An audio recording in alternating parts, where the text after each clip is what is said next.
My husband stared at our newborn and said, "We need a DNA test. He's too handsome to be mine." The room went silent, but when the results came back, the doctor's smile disappeared. He looked at me, then at my husband, and said, "Call security, now." I'd been in labor for 14 hours when Daniel looked at our son and destroyed everything. "We need a DNA test." The delivery room went still. Dr. Hughes froze mid-note on my chart. Nurse Patricia's hand stopped halfway to the IV stand. My mother-in-law, Linda, gasped from the corner chair where she'd been crying happy tears 30 seconds earlier. I thought I'd misheard. Had to have misheard. "What?" My voice came out hoarse, wrecked from hours of screaming through contractions. Daniel stood beside the hospital bed, arms crossed, staring at our baby boy with an expression I'd never seen before. Cold, calculating. The overhead fluorescence cast shadows under his eyes that made him look like a stranger. "I want a DNA test. Right now." "Daniel, you can't be. He's too handsome to be mine." He said it with a small, cruel smile, like he was making a joke, but his eyes weren't joking. His eyes were accusing me of something I couldn't even process while my body was still bleeding, still recovering from pushing an 8-pound human out of it. Dr. Hughes cleared his throat. "Mr. Carter, this is highly unusual. Perhaps we should discuss this privately." "I don't care about unusual." Daniel's voice got louder. "I care about the truth. My son doesn't look anything like me. Look at him. Perfect skin, strong features. I was an ugly baby." He turned to me, that smile still playing at his lips. "So either he got incredibly lucky with genetics, or Emily has something to tell us." The room felt like it was underwater. Sounds became muffled. My vision tunneled. After 14 hours of labor, after 9 months of pregnancy where I'd thrown up every morning for 16 weeks straight, after 3 years of marriage where I'd put him through graduate school, worked 2 jobs to cover our rent, rubbed his back when he cried about his thesis, and never once looked at another man. He was accusing me of cheating, in front of his mother, in front of my medical team, while I was still connected to an IV and a catheter. Something cold settled in my chest. Not panic, not fear, something harder than that. Clarity. "Fine," I said. My voice came out flat, emotionless. "Do the test." Linda shot to her feet. "Daniel Harrison Carter, what is wrong with you? This is your son. Look at him. He has your mother. Stay out of this." Daniel's jaw clenched. "I have a right to know." Nurse Patricia looked at Dr. Hughes. The doctor's face had gone carefully neutral in that way medical professionals do when they're witnessing something deeply uncomfortable but have to maintain composure. "If you both consent," Dr. Hughes said slowly, "we can perform a paternity test. But Mr. Carter, I want you to understand that accusing your wife of infidelity during her most vulnerable, just do it." Dr. Hughes nodded once, sharp, disapproving. "Nurse Patricia, prepare a buccal swab kit, 2 of them." I held our baby closer while Patricia left and returned with the supplies. My son, I'd been calling him Jackson in my head for months, but we hadn't officially named him yet, slept peacefully through everything, oblivious to the fact that his father had just shattered our family in his first hour of life. Patricia swabbed Jackson's cheek gently, then Daniel's. Her movements were efficient, professional, but I saw the tightness around her eyes, the slight press of her lips. She was angry on my behalf. "We have a lab relationship for expedited processing," Dr. Hughes said. "Given the circumstances, I'll mark this as priority. We should have preliminary results in 2 to 3 hours." 2 to 3 hours? Daniel scoffed. "That's the best you can do? That's remarkably fast for DNA analysis, Mr. Carter." Dr. Hughes's tone could have frozen water. "Most facilities take several days." Daniel sat down in the chair by the window, pulled out his phone, started scrolling like he hadn't just accused me of betraying him in the worst possible moment. Linda approached my bed. Her hands were shaking. "Emily, sweetheart, I'm so sorry. I don't know what's gotten into him. He's probably just scared. New father anxiety. Men say stupid things when they're—" "Linda," I looked at her, really looked at her. "Did you know?" "Know what?" "About Daniel's family." Something flickered across her face. Confusion, then fear. "I don't understand what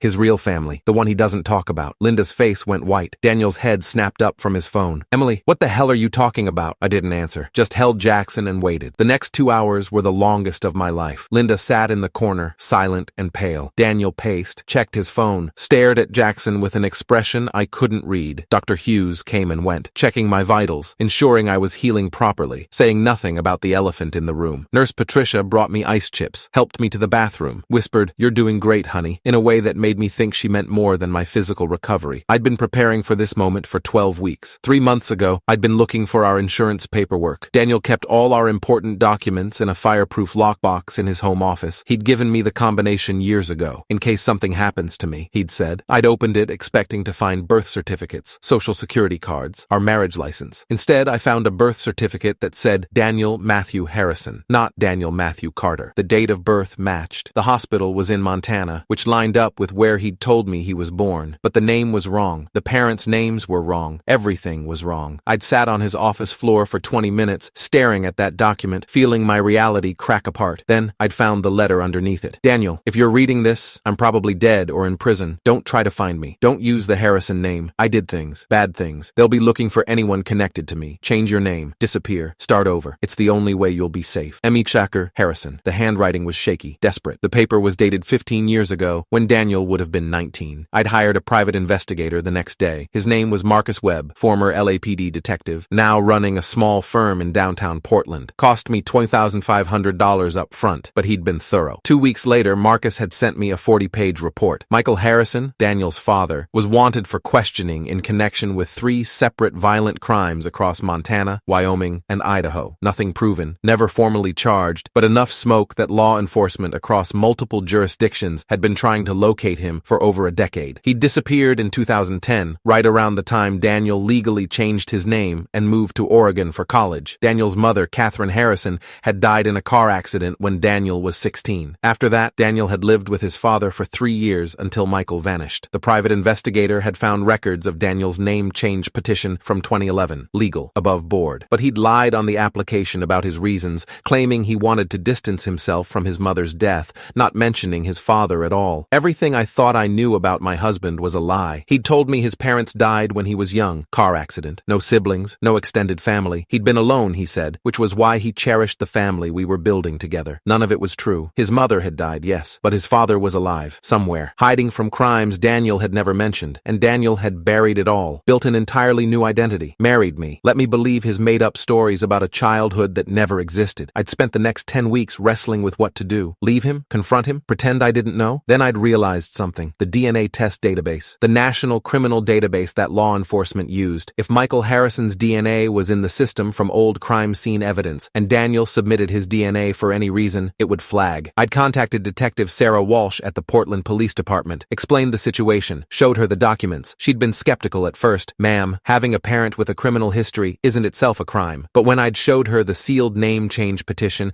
and Michael Harrison's open case files, something shifted. If we could get your husband's DNA legally, she'd said carefully, we could potentially link it to evidence from the Harrison investigations. But we can't compel him without cause. What if he volunteered it? I'd asked. She'd looked at me for a long moment. That would be different. I'd spent 2 weeks thinking about how to make that happen. Then last week, Daniel had made an offhand comment about how beautiful I'd stayed during pregnancy. Kid's going to be gorgeous, he'd said. Probably better looking than me. I was an ugly baby, and I'd had an idea. A terrible, calculated, perfect idea. I'd started planting seeds, mentioning celebrity babies, commenting on how genetics were unpredictable, watching Daniel's insecurity grow. I'd known my husband long enough to understand his weak points. Daniel was handsome now, but he'd been bullied as a kid for his appearance. He'd told me that story the second time we'd dated, trying to be vulnerable. It was one of the few true things he'd ever shared with me, so I'd carefully, subtly over the course of a week, fed that old insecurity. I hope the baby gets my nose, I'd said casually. Did you see that article about babies not resembling their parents? I'd mentioned while scrolling my phone. Your mom keeps saying she hopes he looks like you. Do you think he will? Small comments. Innocent. But I'd watched them land, watched Daniel start to question, start to wonder. I'd gambled that his insecurity would outweigh his rationality. And in the delivery room, after 14 exhausting hours, when he'd first seen Jackson's perfect little face, he'd done exactly what I'd hoped he'd do. He'd demanded a DNA test. At 9:47 p.m., Dr. Hughes walked back into the delivery room. His face was wrong, not relieved, not ready to deliver good news and make this awkward situation go away. He looked pale, shaken. He met my eyes first, held my gaze for just a moment too long. Then he turned to Daniel. Mr. Carter, it's about time. Daniel stood up. So, am I the father or not? Dr. Hughes's hand moved to the red emergency call button on the wall. My heart started pounding, not from fear, from anticipation, because I knew what was coming. Mr. Carter, Dr. Hughes said carefully, before I discuss the results, I need you to remain calm. What? Why? Daniel's voice pitched higher. Just tell me if the baby's mine. Dr. Hughes pressed the button. An alarm sounded somewhere down the hall, not loud, just a quiet alert. What the hell are you doing? Daniel demanded. The DNA test results flagged your sample in the National Criminal Database, Dr. Hughes said. His voice was steady now, clinical. I'm legally obligated to report this to law enforcement. The room stopped breathing. Daniel went white, actually white, like every drop of blood drained from his face. That's impossible. His voice shook. There's a mistake. I've never been arrested. The flag is for familial DNA connection to evidence in multiple open investigations. Dr. Hughes glanced at me again. Your genetic profile indicates a close paternal relationship to samples collected from crime scenes in Montana, Wyoming, and Idaho between 2008 and 2010. Linda stood up slowly. What is he talking about, Daniel? I don't know. Daniel's voice cracked. This is insane. There's been a mix-up. I'm not connected to any crimes. Two security officers appeared in the doorway. Behind them, I saw the dark blue uniform of a Portland police officer. Detective Sarah Walsh walked into the room. She looked exactly like she had 2 weeks ago when we'd met. Mid-40s, gray-streaked blonde hair pulled back, sharp eyes that missed nothing. Daniel Carter? She asked. Daniel spun toward her. Yes, there's been a mistake with, also known as Daniel Harrison. His mouth opened, closed. No sound came out. I'm Detective Walsh, Portland Police Department. We need to ask you some questions about your father, Michael Harrison,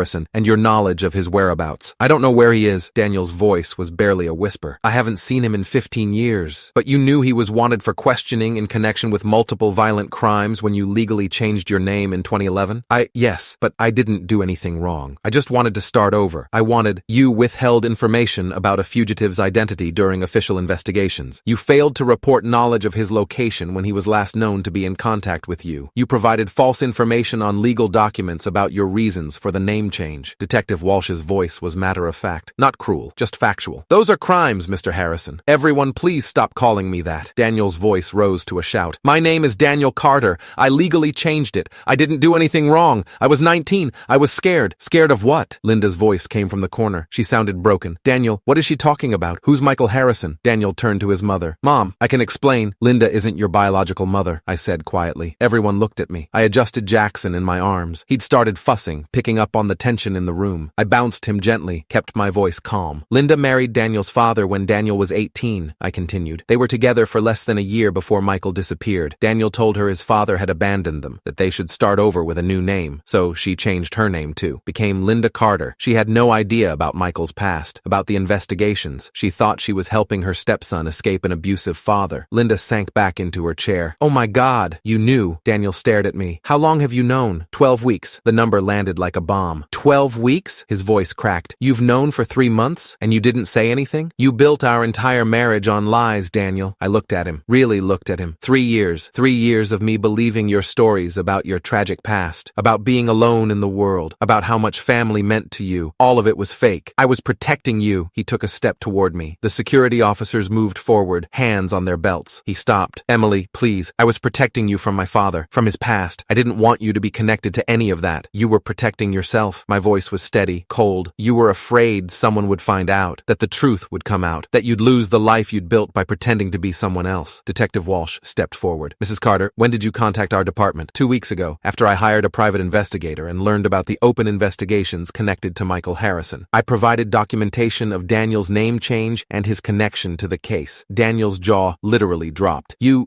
planned this? You planned to humiliate me by demanding a paternity test in front of everyone. I just made sure the test would serve a purpose beyond feeding your insecurities. How did you even? He stopped, looked at me with dawning horror. The things you said, about genetics, about the baby's appearance. You were manipulating me. You wanted me to ask for the test. I wanted the truth to come out, about who you really are, about the lies you've been telling. And yes, I knew that if you submitted your DNA, it would flag in the system. Detective Walsh told me the lab would automatically run it through the database. That's standard procedure for all DNA tests processed through affiliated facilities, Detective Walsh confirmed. We have partnerships with medical labs across the state. Daniel looked around the room wildly, at his mother, who was crying, at the security officers who stood blocking the door, at Dr. Hughes, who watched with professional detachment, at me, holding our son. I didn't do anything wrong, he said desperately. I just changed my name, that's all. I was a kid. I was scared. My father he was violent. He hurt people. I couldn't be associated with that. Can't you understand? I understand that you lied to me. I kept my voice level. I understand that when I asked you about your family, you invented dead parents and tragic stories. I understand that you let me believe a fiction for 3 years. And I understand that after I gave birth to your son, my voice hardened. After 14 hours of labor, after I did everything right, after I was loyal and faithful and true, you accused me of cheating in front of everyone. You wanted to humiliate me. I didn't mean, yes, you did. You wanted to punish me for something. Maybe for getting close to you. Maybe for having the baby that made you feel trapped. Maybe because you were afraid I'd find out the truth and you wanted to push me away first. I don't know. I don't care anymore. Detective Walsh pulled out a notepad. Mr. Harrison, we need you to come to the station to answer questions about your father's last known location and any contact you've had with him since 2010. I told you, I haven't seen him. Daniel's voice was rising again. Panic edged every word. He disappeared. He told me to change my name and never look back. That's exactly what I did. You also told your stepmother that he'd abandoned you. But the letter you kept suggests he was fleeing active investigations. That distinction matters in terms of obstruction charges. I was 19. Tears started started streaming down Daniel's face. I was a kid. I didn't know what to do. He told me people were after him,